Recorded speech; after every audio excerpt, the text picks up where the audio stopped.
தங்கராஜ் கேக்குறாரு, எங்கே போயிட்டு வர்ற ரேவதி? அது வந்துங்க, பக்கத்துல இருக்கிற மளிகை கடைக்குத்தான் போயிருந்தேன். அரிசியும் பருப்பும் தீர்ந்து போச்சுன்னு சொன்னீங்கல்ல, அதான் வாங்கிட்டு வர போனேன். கடைக்கு போனவ 1/2 மணி நேரத்துல திரும்பி இருக்கணும். இப்போ மணி 6:15. 3/4 மணி நேரமா என்னடி பண்ணிட்டு இருந்த? நான் உனக்கு போன் பண்ணி 10 தடவைக்கு மேல ஆச்சு. ஏன் போனை எடுக்கல? போன் பையில சைலண்ட்ல இருந்துச்சுங்க. கை நிறைய பை இருந்ததால போன் சத்தம் எனக்கு கேட்கல. நிஜமாத்தான் சொல்றேங்க. தங்கராஜ் வேகமாக ரேவதியை நோக்கி வந்து அவள் கையில் இருந்த மளிகை பைகளை பிடுங்கி தரையில் வீசி எறிகிறான். பொருட்கள் சிதறுகின்றன. பொய் சொல்லாதடி. பையில சைலண்ட்ல இருந்ததா இல்ல வேற எவனாவது கூட நின்னு பேசிட்டு இருந்ததால என் போனை கட் பண்ணி விட்டியா? எந்த கடைக்குடி போன? இரு, இப்போவே உன்னை அந்த கடைக்கு கூட்டிட்டு போய் அங்க இருக்கிறவங்க கிட்ட நீ எப்போ வந்த எப்போ போனன்னு விசாரிக்கிறேன். ஐயோ, என்னங்க நீங்க இப்படி ஒரு வார்த்தையை சொல்லிட்டீங்க? நான் கடைக்குத்தான் போனேன். இதோ பாருங்க, வாங்கிட்டு வந்த பொருள் எல்லாம் கண்ணு முன்னாடிதான் கிடக்குது. என்னை ஏன் இப்படி சந்தேகப்படுறீங்க? பில் எங்கேடி? நீ கடைக்கு போனது உண்மைனா அந்த கடைக்காரன் கொடுத்த பில் எங்கன்னு கேக்குறேன்ல. பில்லு வந்துங்க, கடைவாசல்ல இருந்த குப்பை தொட்டியில போட்டுட்டேங்க. தங்கராஜ் ஆத்திரத்தின் உச்சத்திற்கு சென்று ரேவதியின் முடியை பிடித்து மூர்க்கமாக இழுக்கிறான். குப்பை தொட்டியில போட்டுட்டியா? எனக்கு தெரியும்டி உன்னை பத்தி. நீ கடைக்கு போகல, என் கண்ணுல மண்ணை தூவிட்டு எவன் கூடவோ பேசிட்டு வந்திருக்க. கல்யாணமான நாளில் இருந்து உன்னை கவனிச்சுட்டு தான் இருக்கேன். உனக்கு திமிரு அதிகமாயிடுச்சு. விட்டுடுங்க, வலிக்குது. என்னை பத்தி இத்தனை வருஷத்துல உங்களுக்கு இதுதான் புரிஞ்சதா? உங்களை நம்பி வந்த என்னை இப்படி கேவலமான வார்த்தையால பேசுறீங்களே. நான் எந்த தப்பும் பண்ணலங்க. என்னை அடிச்சு வதைக்காதீங்க. வாய மூடுடி. புருஷன் கேக்குற கேள்விக்கு உண்மையா பதில் சொல்ல தெரியாதவளுக்கு எதுக்குடி சுயமரியாதை? இன்னைக்கு உண்மையை சொல்லாம உன்னை நான் சும்மா விட மாட்டேன். ரேவதி தரையில் விழுகிறாள். சத்தம் கேட்டு உள்ளே இருந்து 2 குழந்தைகளும் பயந்து கதறியபடி ஓடி வருகிறார்கள்.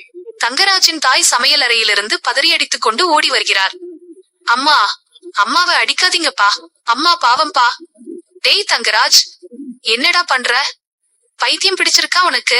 கடைக்குத்தானடா போயிட்டு வந்தா, எதுக்குடா பொண்டாட்டிய இப்படி மிருகம் மாதிரி அடிக்கிற? விடுடா அவளை. அம்மா, நடுவுல வராதீங்கன்னு எத்தனை தடவை சொல்றது? இது என் குடும்ப பிரச்சனை. புருஷன் பொண்டாட்டி விஷயத்துல பொம்பளைங்க தலையிடக்கூடாது. போங்க அங்கிருந்து. இவளை இன்னைக்கு அடக்கலைனா நாளைக்கு என் தலைமையில ஏறி உட்காருவா. மதியும் மலரும் கவலையுடன் ஹாலில் நடந்து கொண்டிருக்கிறார்கள்.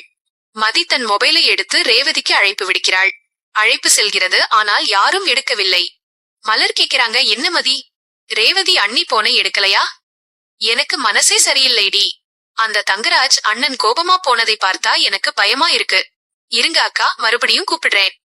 ரேவதி அண்ணி சாதாரணமா போன் எடுக்காம இருக்க மாட்டாங்களே. மதி மீண்டும் அழைக்கிறாள். இந்த முறை போன் அட்டன் செய்யப்படுகிறது. ஆனால் மறுமுனையில் ரேவதியின் பேச்சு கேட்கவில்லை. மாறாக தங்கராஜின் கொடூரமான கத்தல் சத்தமும் பொருள்களை தூக்கி வீசும் சத்தமும் ரேவதியின் கதறலும் போன் வழியே கேட்க தொடங்குகிறது. உண்மையை சொல்லுடி. எவன்டா அவன்? எவன் கூட பேசிட்டு இருந்த? உன்னை வெட்டி போட்டுடுவேன், ஜாக்கிரதை. ஐயோ, அடிக்காதீங்க, என்னை விட்டுடுங்க. நான் தப்பு எதுவுமே பண்ணலங்க. குழந்தைகள் முன்னாடி என்னை இப்படி அவமானப்படுத்தாதீங்க. மலரும் மதியும் அதிர்ச்சியில் வாயடைத்து நிற்கிறார்கள். மதி உடனடியாக யோசித்து தன் போனை சத்தமான ஸ்பீக்கர் மோடில் போட்டு ஹாலில் அமர்ந்திருக்கும் ராஜலட்சுமி மற்றும் ராகவன் முன்னால் கொண்டு போய் வைக்கிறாள். ராஜலட்சுமி பதற்றத்துடன் தன் காதை பொத்திக் கொண்டு, ஐயோ, என்னடி சத்தம் இது? யாரு வீட்டில இப்படி அடிதடி சண்டை நடக்குது? மதி சொல்றாங்க, அத்தை, நல்ல காதை திறந்து கேட்டு பாருங்க. இது யாரோ வீட்டு சண்டை இல்லை, உங்க சொந்த பொண்ணு ரேவதியோட அலறல் சத்தம். உங்களோட அருமை மருமகன் தங்கராஜ் அவளை போட்டு மிருகம் மாதிரி அடிச்சு நொறுக்கிற சத்தம்.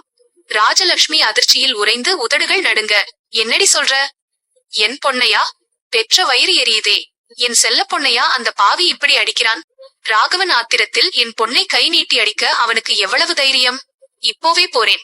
அந்த தங்கராஜை இன்னைக்கு என்ன பண்றேன் பாரு. மதி ராகவனை தடுத்து, மாமா நில்லுங்க.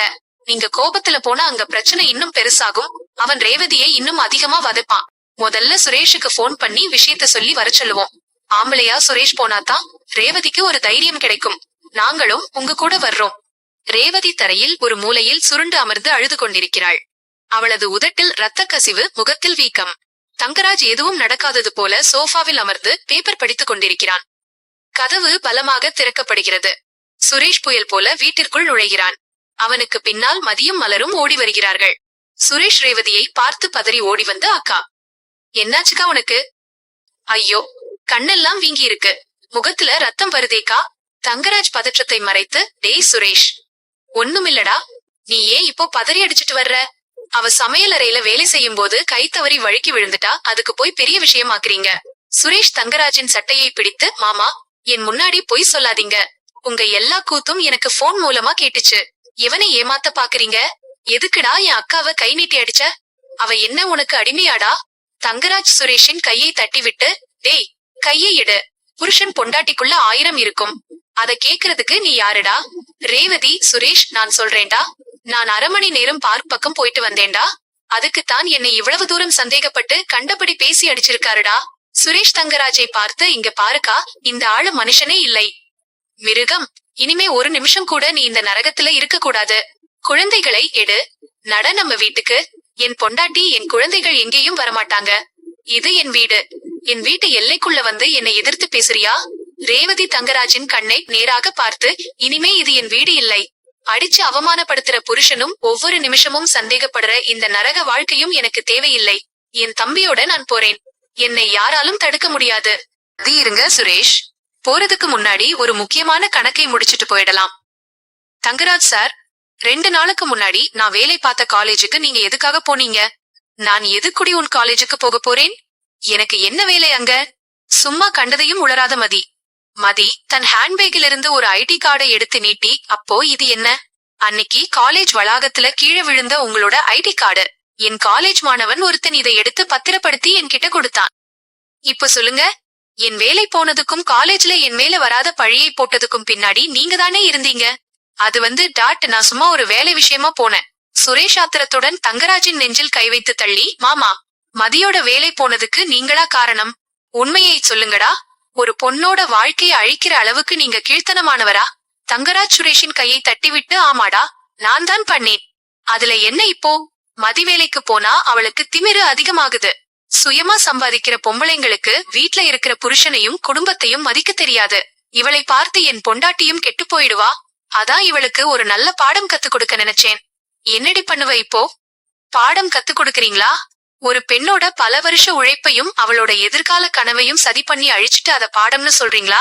என்ன தைரியம் இருந்தா என் வாழ்க்கையில விளையாடுவீங்க? பெண் சம்பாதிச்சா திமிரு வந்துடுமா?